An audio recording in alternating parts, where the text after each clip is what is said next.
Anyone who tries to focus on weight loss typically will look at exercising more and eating less. But in today's video, I want to talk about that calories in and out model as what is really going on, and also how we can optimize our success for long-term health by focusing on muscle.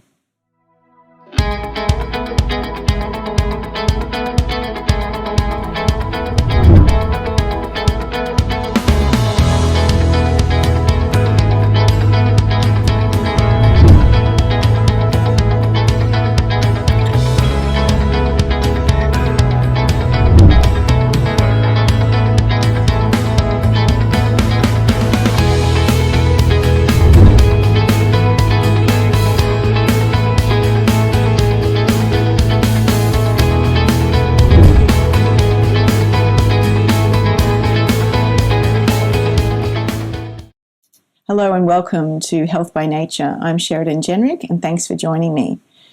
So as I mentioned, typically the exercising more, losing weight is based on a calories in and out model, and that science is way too old. It was actually not, it's not accurate. It's a hormone driven process. So first thing I try and address when I'm suggesting someone experiment on helping their health is to look at what's an essential nutrient. So not only lifting weights helps with muscle development, because muscle is your metabolic currency marker. I'll go into this in more detail, but if you would think of it in simple terms, it's like a bank account.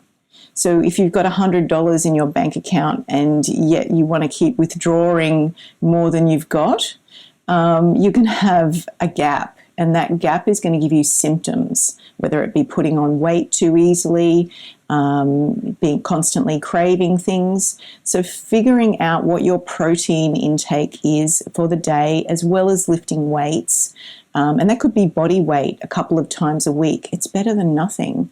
I'll go into the reason why muscle is really, really vital for your longevity and to keep your blood sugar stable, which affects your mood and your energy levels. So we've got a lot to cover.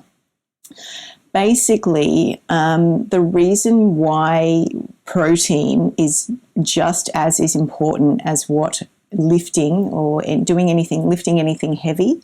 Our ancestors didn't obviously go to the gym. They were lifting because they had to, and they were also using their muscles and moving in different ways because of, survival reasons.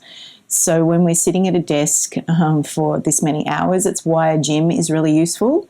But lifting even just a couple of times a week, it's going to prevent something called sarcopenia, age-related muscle loss. And it increases our risk of fractures and weight gain. And sarcopenia and obesity, they coexist. So it causes trouble for everything, including even memory and mental function, as well as metabolism is the major one. So yeah, how do we fix this? It's going to be lifting something heavy, even if that means around the house a couple of times a week. Weights is a much easier way of doing that. But also the protein. We need protein turnover because the essential amino acids are what helps our body repair, not just for muscle development, but also producing all our brain chemicals, our neurotransmitters. Every single cell in the body needs the adequate amount of amino acids every single day. And this is we just need to fill that gap first. So let's say, for example, you're a 60 kilogram woman, your bare minimum, this is not being a bodybuilder, your bare minimum is going to be 60 grams a day, and that's not taking into account any extra physical activity that you're doing. And most people I see are not meeting their bare minimum to hold on to the muscle that they've got, let alone make their body repair their DNA and have good brain function. So fill that one first.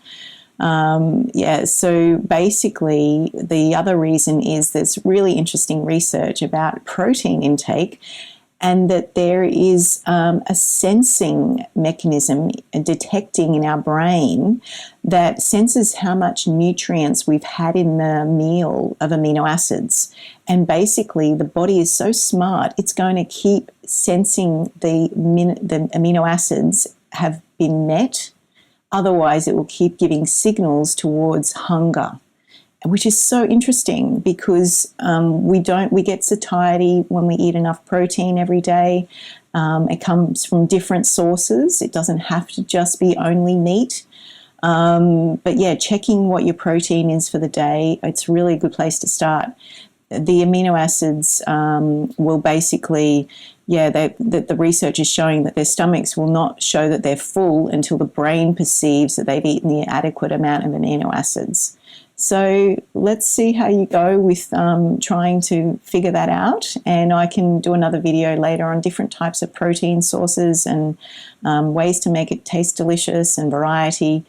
And this goes without saying, I guess, but you can't just eat the protein and nothing else.